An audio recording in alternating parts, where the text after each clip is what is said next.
కోనసీమ జిల్లాలో ఉన్న కొబ్బరి తోటల ఆగమవుడుకు కారణం ఏంటంటే తెలంగాణ రాష్ట్రంలో ఉన్న నాయకుల దిష్టి తగిలిందట. అందుకే అవి ఎక్కడికక్కడ ఎండిపోయినాయట.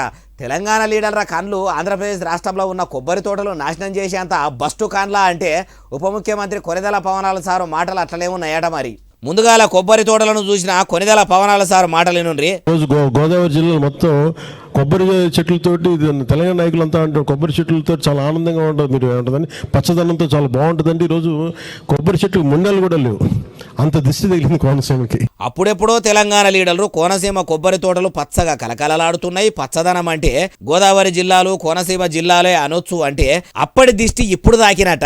ఏమో సినిమాల ఏషాలు చేసుకుని రాజకీయంలోకి వచ్చి రంగురంగుల మాటలు మాట్లాడుతున్న పవనాల సారికి ఎరుకుండాలి. ఆ ముచ్చట ఎరకగానే ఇక తెలంగాణ కరెంటు మంత్రి ఇట్లా అనుకొచ్చిండు. ఎవడన్నా పోయించండి హైదరాబాద్ నుంచి వెళ్ళాడికి తగిలితే వాళ్ళ దృష్టి ఏడ తగులుతుంది, కానీ ఆడికి పోనోని దృష్టి ఏడ తగులుతుంది, ఏం తెలియదు అది. ఇక అటువంటి వాళ్ళు ముఖ్యమంత్రులు ఉప ముఖ్యమంత్రులు అవుతారు, ఏం చెప్తాం మరి మనం. ఇది ముచ్చట.